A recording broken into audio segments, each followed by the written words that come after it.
नमस्कार दोस्तों, good morning friend. Current affairs की वीडियोज़ में आपका स्वागत है। 12 सितंबर 2024 की करंट अफेयर्स है। 11 सितंबर 2024 को ये पीडीएफ बनाई गई, इसलिए इसमें 11 सितंबर 2024 लिखा होगा। चैनल को लाइक सब्सक्राइब शेयर जरूर कर लें। हाल ही में विश्व आत्महत्या रोकथाम दिवस कब मनाया जाता है? 8 सितंबर, 10 सितंबर, 9 सितंबर, इनमें से कोई नहीं। तो इसका जो सही आंसर होगा वो होगा 10 सितंबर। यानी 10 सितंबर को हर एक साल विश्व आत्महत्या रोकथाम दिवस के रूप में मनाया जाता है। इसके संबंध में थोड़ी सी जानकारी लेंगे हम यहाँ पर।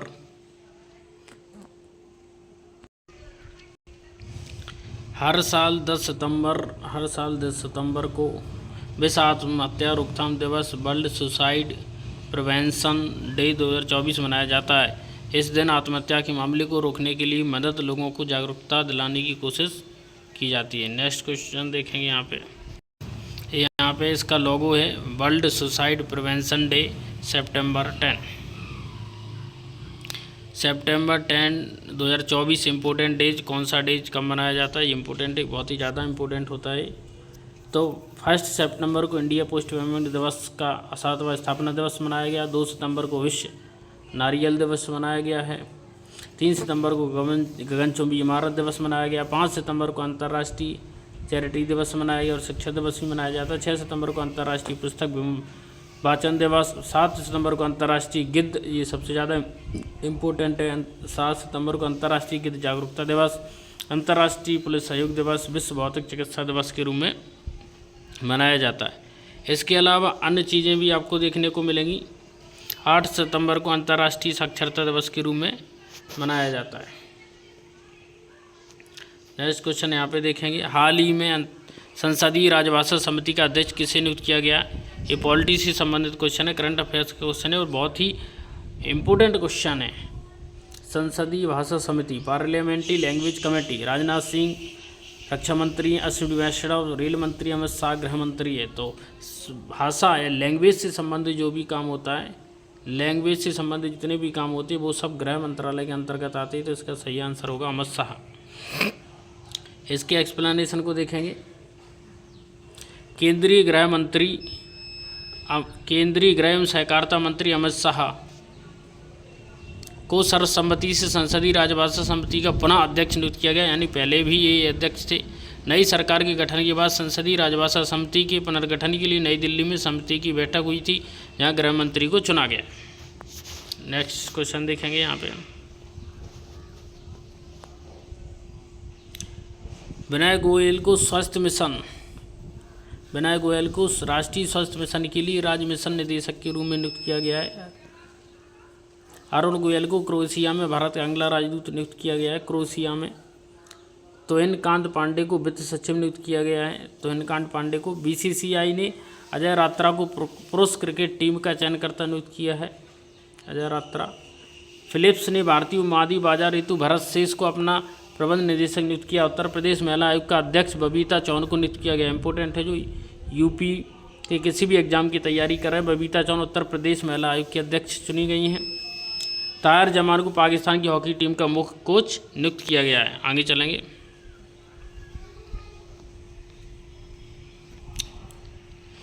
हाल ही में किस राज्य में संभागों, जिलों और तहसीलों को नए सिरे से सीमांकन किया जाएगा?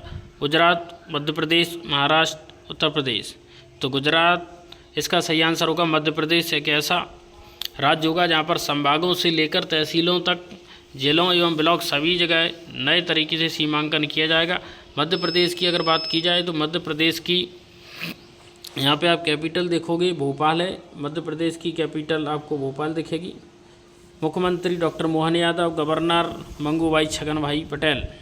भोपाल आपको यहाँ पर मैप में आपको देखने को मिल जाएगा। भोपाल के पास में ही यहाँ की इलेक्ट्रॉनिक सिटी इंदौर भी आपको देखने को मिल जाएगी। उत्तर भारत की सबसे बड़ी फ्लोटिंग सौर परियोजना ओमकारेश्वर में शुरू की गई है। ये सबसे ज़्यादा इंपॉर्टेंट है, चाहे वो MPPSC का एग्जाम हो या MP में होने वाली कोई भी एग्जाम हो, उनके लिए यह जो करंट अफेयर्स है अति महत्वपूर्ण है। उत्तर प्रदेश की सबसे बड़ी फ्लोटिंग और सौर परियोजना कौन सी है? ओमकारेश्वर परियोजना है। सैनिटरी पैड के लिए छात्राओं के बैंक खातों में राशि भेजने वाला पहला राज्य मध्य प्रदेश बन गया है। तो यहाँ पर जो लिखा हुआ है उत्तर प्रदेश, दरअसल हमें यहाँ पर देखेंगे तो ये गलत ही निकलेगा, क्योंकि ओमकारेश्वर आपको मध्य प्रदेश में देखने को मिलेगा और सबसे बड़ी परियोजना है, मध्य प्रदेश की है। उज्जैन में सबसे अधिक, तो इसे हम काट देंगे क्योंकि ये गलत है। इसकी जगह पे हम यहाँ पे लिख लेंगे एमपी, इसका सही जवाब होगा एमपी। उज्जैन में सबसे अधिक 1500 लोगों ने एक साथ 10 मिनट तक डमरू बजाकर गिनीज वर्ल्ड ऑफ रिकॉर्ड बनाया है। 10 मिनट तक डमरू बजाई इन्होंने। चौथा राष्ट्रीय हिंदी विज्ञान दिवस भोपाल में आयोजित किया गया। चौथा हिंदी राष्ट्रीय विज्ञान दिवस कहाँ आयोजित किया गया? भोपाल।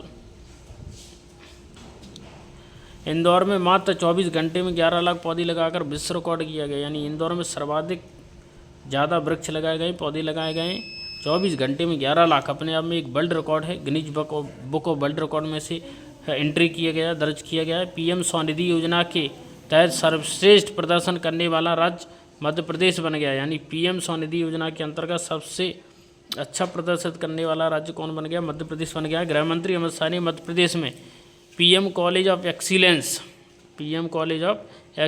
का उद्घाटन किया, यानी मध्य प्रदेश में पीएम कॉलेज ऑफ एक्सीलेंस बनाया जाएगा, यानी यहाँ पर नए प्रोफेसरों की नियुक्ति की जाएगी। ऐसा करना चाहिए, मध्य प्रदेश वाक को इसके लिए जॉब निकालने की ज़रूरत है, लेकिन वो ऐसा कर नहीं रही है, जॉब निकाल नहीं रही है। पैंथ टाइगर रिजर्व ने वनाग्नि के लिए पहली उन्नत एआई प्रणाली शुरू की है। नेक्स्ट क्वेश्चन देखेंगे, हाल ही में कहाँ हल्दी की नई प्रजाति की खोज की गई? त्रिपुरा, नागालैंड, मिजोरम। तो आप देखोगे नागालैंड में हल्दी की नई प्रजाति की खोज की गई है। यहाँ पर समझ लेते कि नई प्रजाति आखिर है क्या। नागालैंड की फील्ड ट्रिप के दौरान शोधकर्ताओं को हल्दी से मिलते जुलते पौधों की एक नई प्रजाति मिली है। करकुमा उंगमेंसिस नाम की इस प्रजाति, ये इसका नाम है, वैज्ञानिक नाम है, इसे आपको ध्यान रखना है। की प्रजाति को उंगमा गांव के पास खोजा गया है और अब इसे वैज्ञानिक पत्रिका फाइटोटैक्सा में प्रकाशित किया गया है। आगे चलेंगे, ये आपको यहाँ पे नागालैंड का मैप दिख रहा है। नागालैंड की कैपिटल आप देखोगे यहाँ पे कोहिमा देखने को मिलेगी, ये नागालैंड की कैपिटल है। यहाँ पे मुख्यमंत्री की बात करें, नेफ्यू राव इसके मुख्यमंत्री हैं। तो ये नागालैंड का मैप आपको दिख रहा है, इसकी सीमा लगती है असम से, और यहाँ पे आपको बहुत सारे डिस्ट्रिक्ट नागालैंड के दिखाई दे रहे हैं। आपदा प्रबंधन बीमा कराने वाला देश का पहला राज्य नागालैंड है, यानी यहाँ पर आपदा प्रबंधन के संबंध में बीमा किया जाएगा, यानी कोई आपदा आती है तो उसका बीमा यहाँ पर किया जाएगा। कौन सी जगह किया जाएगा बीमा? नागालैंड में। तो नागालैंड में आपदा प्रबंधन से भी जोखिम, क्योंकि वहाँ पे पहाड़ी इलाका और बड़ी पैमाने पर भूस्खलन जैसी, लैंडस्लाइड जैसी घटना होती है, तो वहाँ पर प्राकृतिक आपदाओं का भी बीमा किया जाएगा, बीमित किया जाएगा। बागवानी में प्रतिष्ठित कृषि नेतृत्व पुरस्कार 2024 हेतु सर्वश्रेष्ठ राज्य के रूप में नागालैंड को चुना गया है। 1 दिसंबर को नागालैंड राज्य दिवस के रूप में मनाया जाता। तो नागालैंड राज्य दिवस के रूप में कब मनाया जाता? 1 दिसंबर को प्रतिवर्ष नागालैंड राज्य दिवस के रूप में मनाया जाता है। हॉर्नबिल महोत्सव नागालैंड में मनाया जाता है। ये बहुत ही ज़्यादा इंपॉर्टेंट करंट अफेयर्स है, एग्जाम कोई भी हो करंट अफेयर्स सभी यहाँ से आएगी। हॉर्नबिल महोत्सव नागालैंड में मनाया जाता है। क्वेश्चन पूछा जाएगा हॉर्नबिल महोत्सव है, हॉर्नबिल फेस्टिवल कहाँ मनाया जाता है? सही आंसर होगा नागालैंड। केंद्रीय स्वास्थ्य मंत्री नागालैंड के पहले मेडिकल कॉलेज का उद्घाटन किया है। तो केंद्रीय मंत्री नागालैंड में यहाँ का पहला मेडिकल 70 साल आज़ादी के हो गए और अभी पहला मेडिकल कॉलेज नागालैंड में बनाया जा रहा है। तो हमारे लिए कोई गौरव की बात नहीं बल्कि शर्म करने वाली बात है कि आज़ादी के 70-75 साल बाद भी हम वहाँ भी पहला मेडिकल कॉलेज दे रहे हैं, बल्कि 100 मेडिकल कॉलेज होना चाहिए था। नागालैंड ना सही उसके आसपास के राज्यों में जो कि बड़ी आबादी वाले राज्य है, तो वहाँ पे मेडिकल कॉलेज होना चाहिए था। असम वगैरह में ज़्यादा मेडिकल कॉलेज होना चाहिए था। नागालैंड में भी कम से कम 5 या 10 मेडिकल कॉलेज तो होना चाहिए था। पहला मेडिकल कॉलेज। आधार से जुड़ा जन पंजीकरण शुरू करने वाला पूर्वोत्तर पहला राज्य, पूर्वोत्तर का यानी नॉर्थ ईस्ट का पहला राज्य नागालैंड बन गया है। अब आधार से जुड़कर जो है जन्म प्रमाण पत्र, बर्थ सर्टिफिकेट यहाँ पे बनाया जाएगा। हाल ही में किस देश ने लाफिंग फ्रॉग शायद 750 नई प्रजातियों को मान्यता दी है? चीन, ऑस्ट्रेलिया, जापान, इनमें से कोई नहीं। तो सही आंसर इसका जो हो जाएगा ऑस्ट्रेलिया। तो ऑस्ट्रेलिया ने लाफिंग फ्रॉग को मान्यता यहाँ पे दी है। तो इसका जो सही आंसर होगा वो होगा ऑस्ट्रेलिया। यहाँ पे लाफिंग फ्रॉग की बात हो गई, यानी लाफिंग फ्रॉग अगर आप हिंदी में लिखोगे तो हंसने वाला मेंढक होगा, तो इसका सही अनुवाद नहीं होगा, इसलिए आप इसे इंग्लिश में ही समझें। ऑस्ट्रेलिया ने अपनी राष्ट्रीय प्रजाति सूची को अपडेट किया है, जिसमें 750 नई प्रजातियों को शामिल किया गया है। Western laughing tree frog, Litoria रेडिबुंडा, यह हंसता है, यानी कि आप देखोगे कि जो कोई हंसने वाला मतलब मेंढक टर्राते हैं, टर करते हैं, लेकिन मेंढक हंस रहा है तो अपने आप में एक नई खोज, नई डिस्कवरी है। डेविड एटनबरो वर्म एक रंगीन चमकीला समुद्री कीड़ा है, जिसका नाम सर डेविड एटनबरो के सम्मान में रखा गया था। आगे चलेंगे, यहाँ पे आप देखोगे कि ऑस्ट्रेलिया का मैप है। ऑस्ट्रेलिया के संबंध में यहाँ पे आपको एक चीज़ समझ लेनी है कि जो ऑस्ट्रेलिया है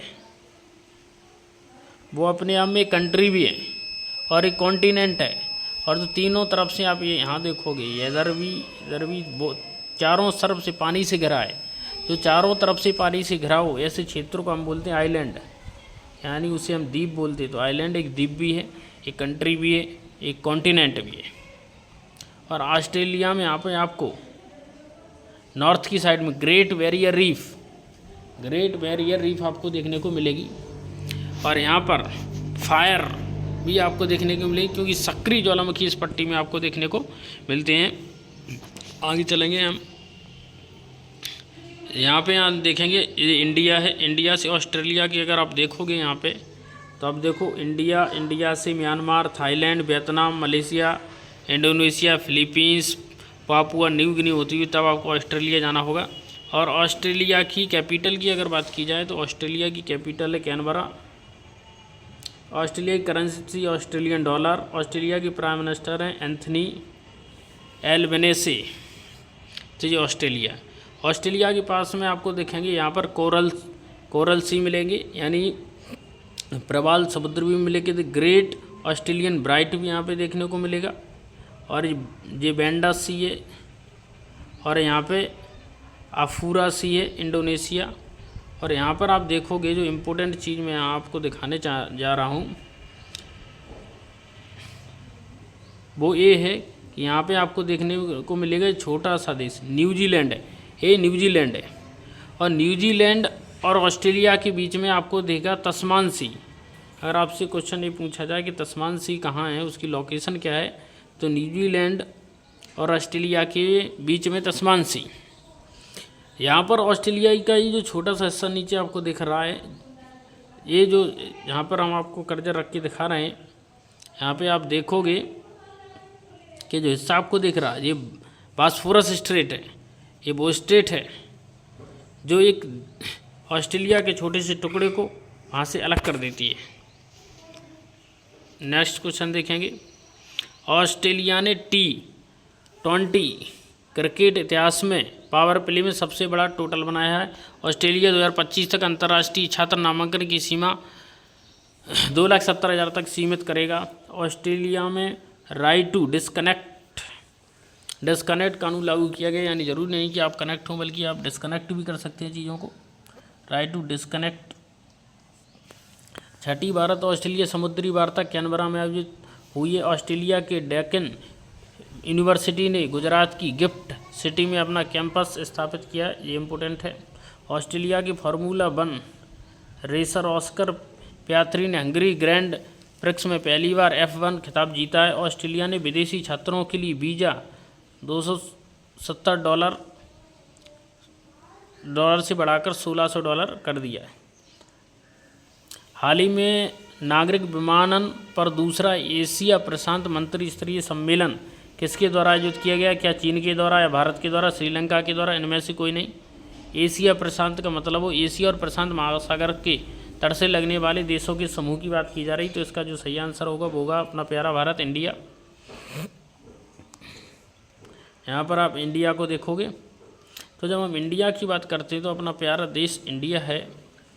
यहाँ पर इसकी कैपिटल है न्यू दिल्ली, इंडिया इसकी कैपिटल है न्यू दिल्ली। और इसके पड़ोसी देशों को जब हम देखेंगे तो इसके पड़ोसी देश आपको देखने को मिलेंगे Pakistan, Afghanistan, China, Nepal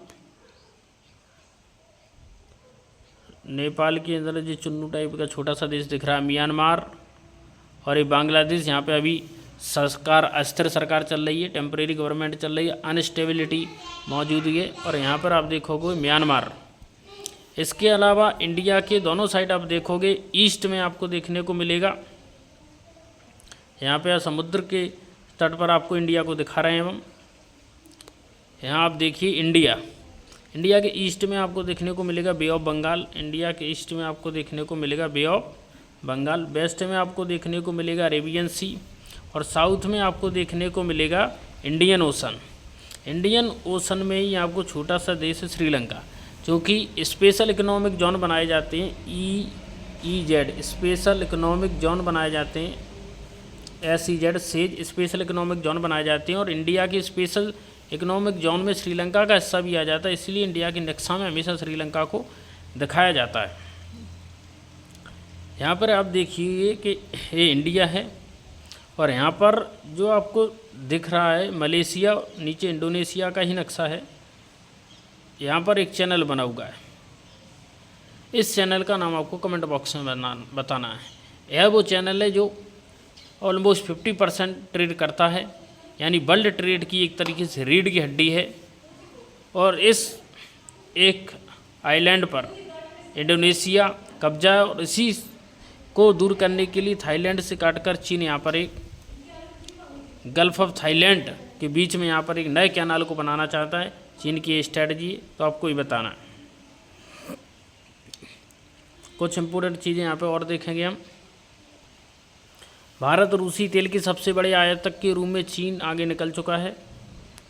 Martin Merkel team India के बॉलिंग कोच बने। भारत ने डेंगू वैक्सीन में डेंगीऑल के तीसरे चरण का परीक्षण शुरू किया है। भारत ने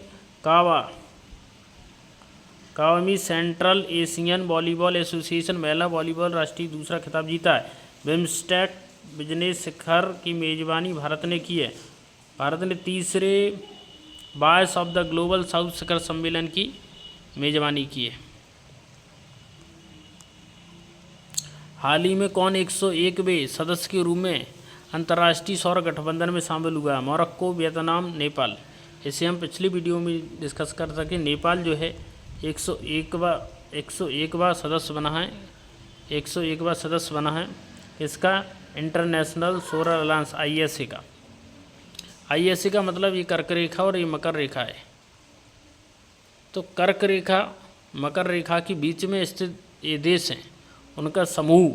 यहाँ पर सर्वाधिक सोलर एनर्जी, सौर ऊर्जा प्रोड्यूस करने की क्षमता होती है, इसीलिए यहीं पर बनाया गया इंटरनेशनल सोलर अलायंस। तो कर और रेखा और मकर रेखा के मध्य स्थित देशों का एक समूह है।